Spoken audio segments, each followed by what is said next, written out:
En nuestra anterior clase, nosotros ya hemos ingresado a estudiar el aspecto subjetivo de la responsabilidad. Y hemos dicho que este aspecto subjetivo de la responsabilidad es trascendente en ciertos sistemas de responsabilidad. Al principio nosotros hemos empezado a analizar la responsabilidad penal, responsabilidad civil subjetiva y responsabilidad civil objetiva. Para que alguien sea responsable, no siempre es necesario que esta persona haya tenido la intención o que esta persona haya incurrido en imprudencia o negligencia. Esto lo hemos podido ver cuando hemos revisado la responsabilidad civil objetiva. La responsabilidad civil objetiva, como ustedes saben, solo requiere que una persona se encuentre realizando una actividad de riesgo para poder ser responsable en algún momento. Mientras que la responsabilidad civil subjetiva sí exige que la persona mínimamente hubiese incurrido, ¿no? En obviar un deber de cuidado, en obrar sin la diligencia de un ciudadano común. Entonces, la culpa y el análisis de la persona sí toma trascendencia en la responsabilidad civil subjetiva. También en la responsabilidad penal. Ustedes han hecho un trabajo de investigación sobre los tipos de dolo, ¿no? Y el dolo eventual, el dolo directo, que terminan siendo eh, análisis o requisitos que la misma ley establece para la existencia de un delito, ¿no? En materia penal, la mayoría de los delitos, casi todos los delitos son dolosos, es decir, que para que una persona termine siendo responsable en materia penal y se le pueda establecer una sanción, una pena, es necesario que el agente del daño, es decir, el agente del daño, o en este caso la persona que ha sido acusada en el proceso penal, hubiese obrado con intención de cometer el delito, ¿no?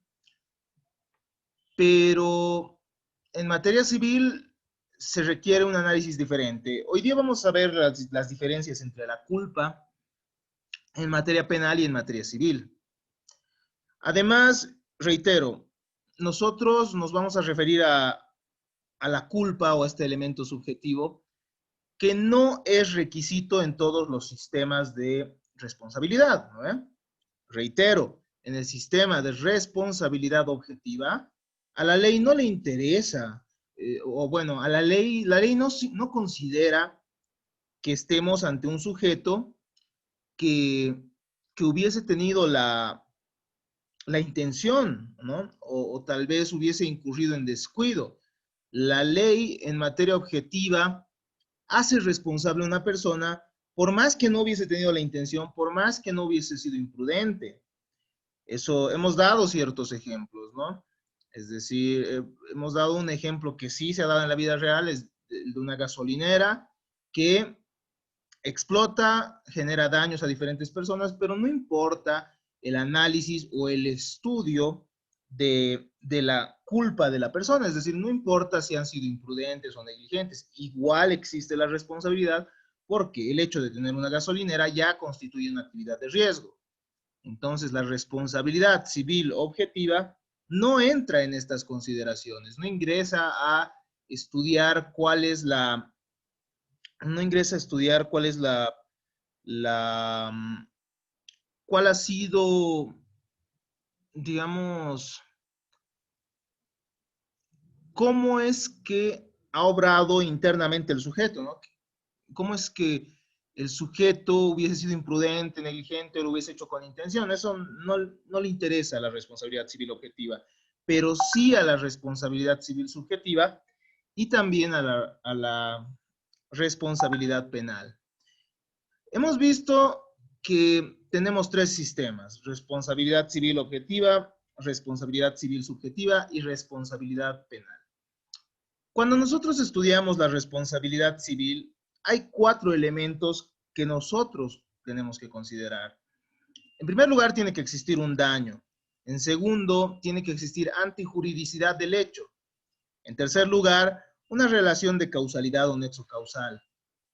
Finalmente, encontramos los factores de atribución. Entonces, sin estos 4 elementos, no existiría responsabilidad civil de una persona. Es decir, una persona, si no existe nexo causal o si no existe daño, sencillamente no va a ser responsable en materia civil y no tendrá que responder, ¿no? No tendrá que responder por el hecho mismo que se le está atribuyendo. Por eso es que hay diferentes factores de atribución, es decir, hay ciertos elementos que determinan. En la responsabilidad civil objetiva, el factor de atribución es el riesgo, como les había manifestado. Y en la responsabilidad civil subjetiva, nosotros tenemos como factor de atribución a la culpa. Para esto, nosotros vamos a estudiar la culpa. El tema que vamos a abarcar en esta clase y las siguientes es la culpa. ¿Qué es la culpa? ¿A qué se refiere? ¿Por qué es importante? La culpa, como habíamos dicho ya, es un tema muy complejo, ya que forma parte de ideologías, consideraciones filosóficas, éticas, religiosas. Nosotros reprochamos a las personas y las consideramos muchas veces responsables de algo, ¿no? Le decimos, tú eres culpable de esto a ciertas personas, pero no necesariamente lo hacemos desde la perspectiva del derecho. Muchas veces usamos perspectivas de carácter moral, ¿no? De carácter moral. Y bueno, eso es lo que hace tan complejo al tema de la culpa. Por lo que tenemos que delimitar y tenemos que ver a qué se refiere la norma jurídica con culpa. Varios temas de responsabilidad hoy en día están influidos por la imputación moral, por lo que no pierde vigencia esto de la culpa, ¿no? Evidentemente, cuando a alguien se le atribuye por negligencia o imprudencia la responsabilidad, es porque, bueno, se está haciendo cierta valoración moral, ¿no? Se está diciendo, Aimé chocó su automóvil, entonces ella es culpable. ¿Por qué? Porque se puso a curiosear, por ejemplo, sobre una pelea que había en la calle mientras ella conducía su automóvil. Y al ver ella a un costado, en vez de ver hacia adelante, chocó con otro automóvil, por ejemplo, ¿no? Generándole daños. En este momento, en este hecho que acabamos de describir como ejemplo, nosotros podemos evidenciar actitud culposa, ¿no? Y si se dan cuenta es como decirle, Aimé en realidad ha sido descuidada, ¿no? Al momento de estar manejando, por lo cual termina siendo culpable. La culpa es un análisis del sujeto, reitero. No es diferente al nexo causal, ¿no? La causalidad se refiere a que el automóvil estaba haciendo mal, no ha sido manejado por Aimé viendo hacia adelante, por lo cual se ha generado un choque con otro automóvil, ¿no? Entonces, ahí simplemente describimos los hechos. Pero cuando nosotros analizamos la culpa, cuando nosotros queremos decir que alguien es culpable, nosotros hacemos un análisis de la persona, no del hecho como tal, de la persona. Y vemos si esta persona efectivamente lo ha hecho al menos con imprudencia o negligencia, ¿no? Entonces, sí estamos dando una valoración a la persona en el momento que analizamos la culpa. La culpa es, reitero, uno de los factores más importantes dentro de la responsabilidad civil subjetiva y también resulta siendo trascendente muchas veces en materia penal. En el derecho, entonces, cobra trascendencia en el derecho civil, en el derecho penal y también en el derecho administrativo esto de la culpa. La indemnización de daños, como habíamos dicho anteriormente, no solo exige una relación de causalidad en el sistema de responsabilidad subjetiva o también sancionatorios. Es decir, no basta con decir que una persona ha sido causante del daño.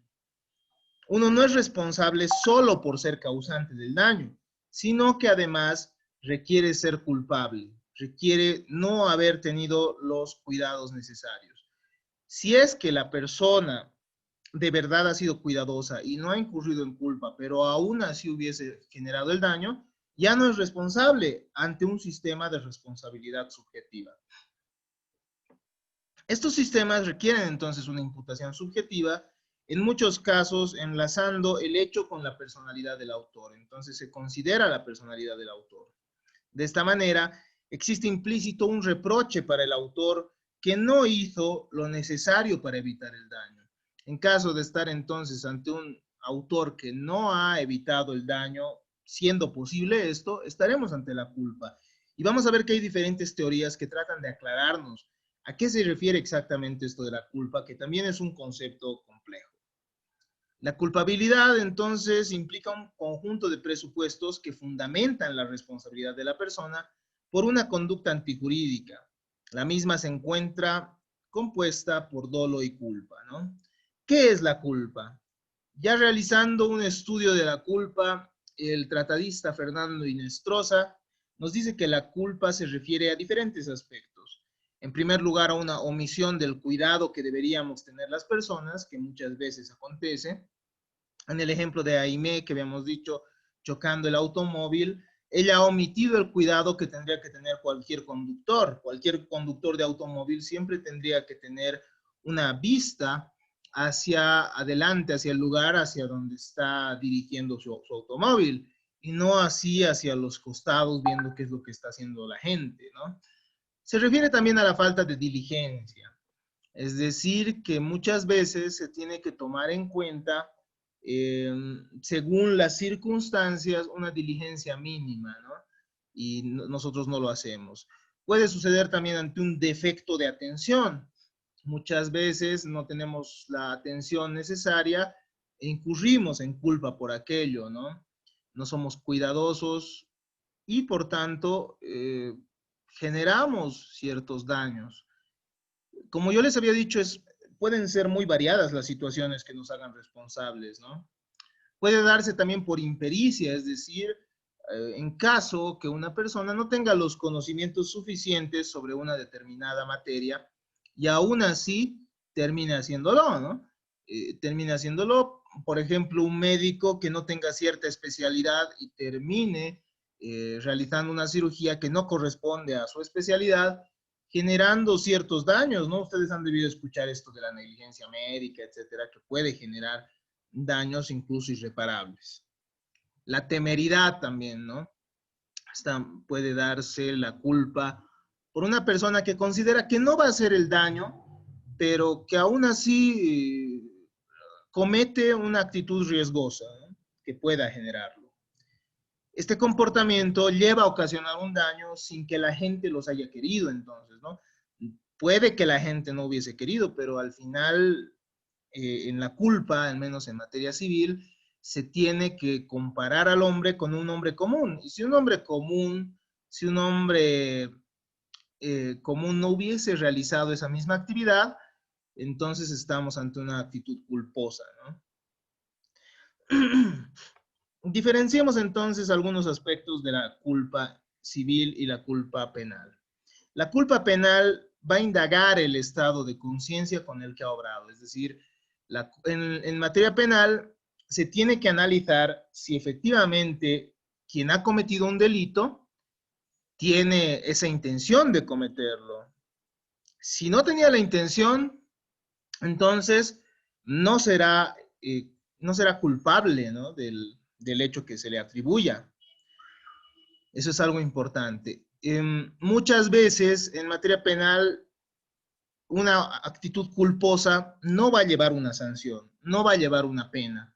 Simplemente va a implicar incluso que sea absuelto aquel que sea acusado de un determinado delito, ¿no? Porque en materia penal la mayoría de los delitos, casi todos, reitero, son dolosos, tienen que hacerse con intención.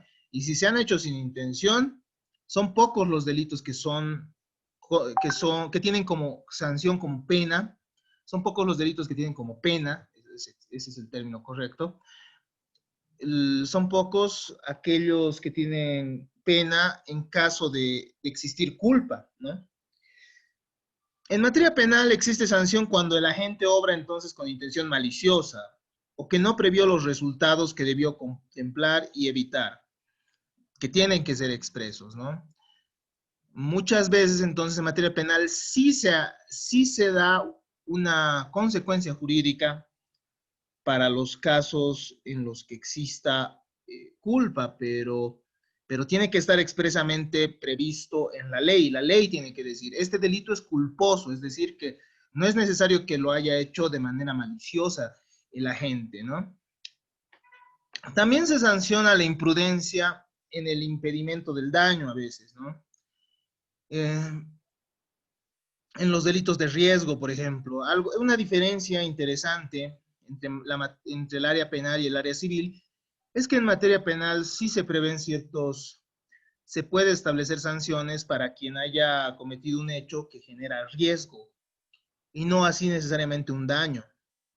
Entonces hay un examen de actuación, volición y las finalidades. En materia penal se analiza concretamente la voluntad del sujeto y esto va a concluirse realizando el estudio y la revisión del actuar del sujeto. De esta manera es importante la finalidad también que hubiese tenido el sujeto para establecer si una persona en materia penal hubiese sido o no culpable. La culpa civil tiene peculiaridades, ¿no?, muy propias.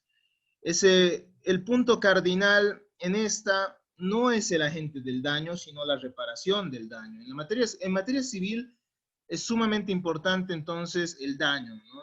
No se centra en el sujeto, pero pese a ello, en la responsabilidad civil subjetiva, se hace un análisis y un estudio del sujeto comparando a este con un ente ideal. Eso vamos a revisar en un momento. En segundo lugar, en la culpa civil estamos ante un daño que tiene que resarcirse. En tercer lugar, el perjuicio resulta más importante, ¿no? Más importante muchas veces que la culpa. Y esto es cierto, chicos, porque nosotros ya sabemos que en la responsabilidad civil objetiva no es necesario, no es necesario que exista culpa incluso, ¿no? La culpa es importante en la responsabilidad civil subjetiva. ¿Y cómo se analiza esa culpa? El análisis de la conducta de la gente es objetivo también, nos dice, abstracto y comparativo con la conducta de una persona corriente puesta en las mismas circunstancias. Entonces, ¿cómo determino, por ejemplo, si Amir hubiese sido culpable? Amir, supongamos, eh, se encontraba pintando la fachada de su casa y al encontrarse pintando la fachada de su casa, se encontraba en un lugar alto, deja caer el bote de pintura y obviamente lo estaba haciendo sin medidas de seguridad, estaba amarrado con una soga sencillamente, sin cascos, no sé, o sea, sin considerar, sin asegurar también sus elementos, sus instrumentos de trabajo. Entonces, al no haber asegurado el bote de pintura, simplemente, eh, en este caso, simplemente estaba sobre la tabla en la que estaba parado Amir. Imaginemos, ¿no?, esta situación. Eh, cae la lata, genera una herida a una persona, a un transeúnte que se encontraba pasando, supongamos que era Limber estaba pasando, se le cae en la cabeza una lata de pintura. ¿Y qué es lo que pasa? Eh, para considerar a Amir culpable, no vamos a analizar a Amir mismo. En materia penal sí se estudia a la persona misma, ¿no? Se estudia su actuación, su voluntad y se estudia además cuál ha sido la finalidad de la persona. Pero en materia civil lo que sucede es que analizamos a la persona y la comparamos con un sujeto ideal, ¿ya? Que es una persona común y corriente, una persona, un ciudadano razonable, le llama la teoría francesa. O también se llama en materia civil el bonus pater familias, o también llamado buen padre de familia. Entonces se considera una persona normal, hubiese pintado así su fachada? Esa es la pregunta, ¿no? Y se compara. Una persona normal que sabe que va a estar en las alturas, mínimamente asegura sus implementos de trabajo. Entonces, no estamos, si se dan cuenta, en esta circunstancia, analizando el caso concreto. O sea, no estamos analizando, ¿cómo diríamos? A Amir, sus intenciones y demás, ¿no? Su voluntad, etcétera. Simplemente lo estamos comparando con una persona ideal, que es la persona común y corriente. Si una persona común y corriente hubiese obrado de manera similar a Amir, entonces Amir no sería culpable. Pero si Amir no hubiese considerado lo mismo que una persona común y corriente, Amir sí sería culpable, ¿no? Es decir, si Amir no ha tomado las precauciones que hubiese tomado una persona común y corriente. El problema de esto es cómo sabemos cuál es una persona común y corriente. Entonces, eso ya dependerá mucho del juez, pero vamos a ir analizando ciertas teorías que nos ayuden a considerar esto de manera más clara, ¿no? A aclarar qué es una persona común y corriente con la que tenemos que comparar la actitud del agente del daño. La culpa civil finalmente puede ser contractual o extracontractual. En la primera, en la culpa contractual, basta con demostrar el incumplimiento del contrato para presumir que ya ha habido culpa. Es decir, si alguien ha generado daño a otra persona por incumplir un contrato, entonces la culpa se presume por el solo incumplimiento. Pero en materia extracontractual, que es lo que vamos a estudiar, es decir, en materia, en esto, en la ruptura, digamos, de la cláusula general o de la norma general que nos dice no hay que hacer daño a otro y si se hace daño a otro se tiene que reparar el daño, entonces se tiene que probar, ¿no? Se tiene que realizar un análisis de la culpa de la persona. El dolo y la culpa en materia penal se encuentra regido por el Código Penal en sus artículos 14 y 15. Entonces, podemos evidenciar estas diferencias que hemos visto leyendo nuestra normativa jurídica, ¿no? El Código Penal boliviano establece lo siguiente.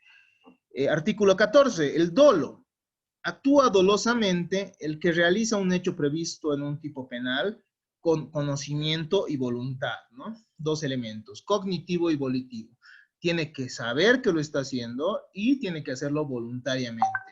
Para esto es suficiente que el autor considere seriamente posible su realización y acepte esa posibilidad.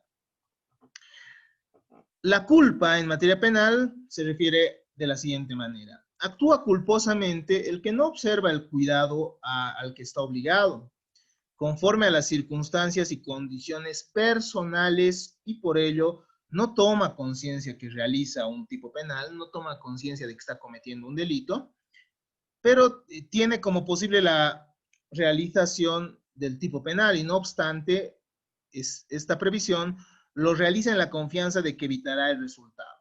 A ver, entonces en materia penal se estudian las condiciones personales, si se dan cuenta, ¿no?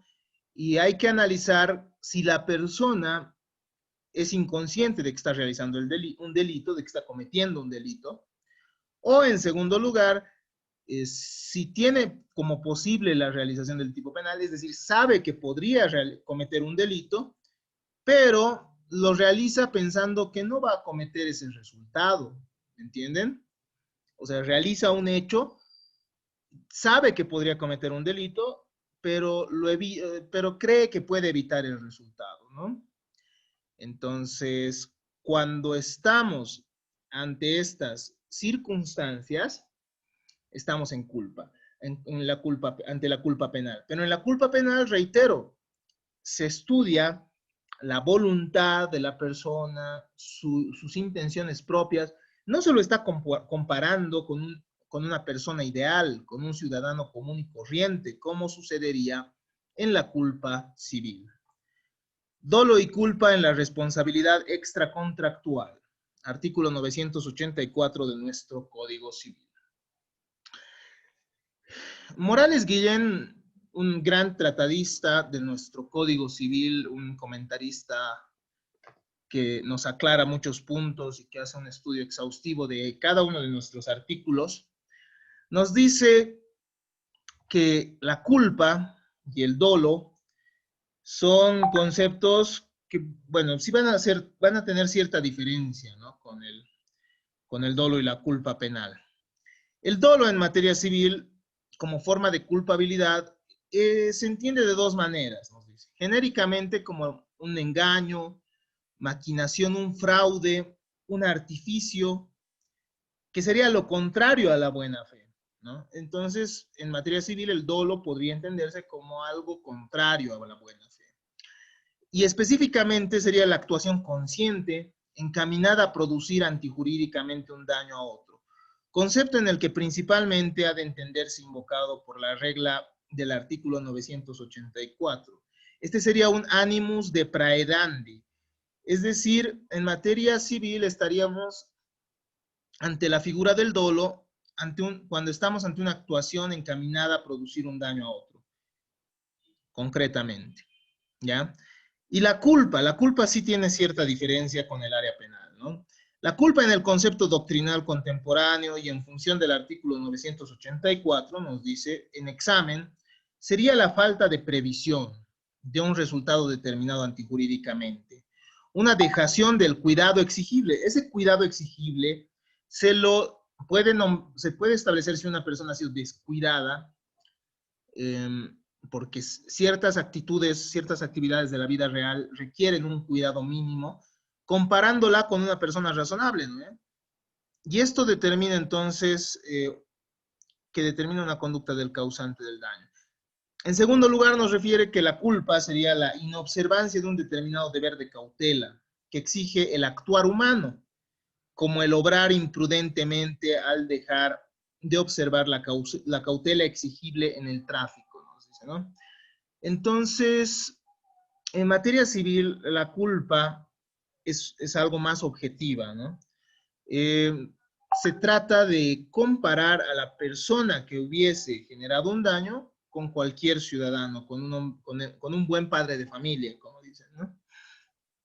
Mientras que en materia penal se realiza un análisis concretamente para ver si la persona no entendía en su momento y para ver si tenía como posible la realización del tipo penal y además, tener la confianza, bueno, en otro caso también podría darse la culpa en caso de que tiene conciencia de que podría cometer un delito, pero como habíamos dicho, ¿no? No obstante esto, cree que no va a cometer el resultado y pese a ello lo hace, ¿no? Finalmente, en materia civil tenemos la culpa contractual y la culpa extracontractual. La jurisprudencia que ha emitido la extinta Corte Suprema, ahora Tribunal Supremo, nos hace comprender que es diferente, ¿no? Mientras la culpa contractual consiste en incumplir la obligación a que se está sujeto por un contrato, la extracontractual consiste en causar un perjuicio a otro, ya por maldad e intención de dañar, ya por la simple falta de precauciones de prudencia que debería tener un hombre diligente, nos dice. Entonces, la culpa contractual se va a dar dentro de una relación contractual, ¿no? Cuando existe un contrato y cuando se incumple el mismo. Pero en la culpa extracontractual, que es la que vamos a estudiar en esta materia, es decir, el hecho ilícito en materia civil, se refiere a la intención, es decir, mediante el dolo, la intención de generar un daño a otro, o por la falta de las precauciones que debería tener un hombre común, ¿no? Que debería tener un hombre diligente. De esa manera, entonces, concluimos con esta primera parte de la del elemento subjetivo de la responsabilidad, ¿no? Que reitero, va a ser la culpa y que va a determinar muchas veces que una persona termine siendo responsable. El único caso en el cual no se estudia la culpa es en la responsabilidad objetiva, ¿no? Muchas gracias.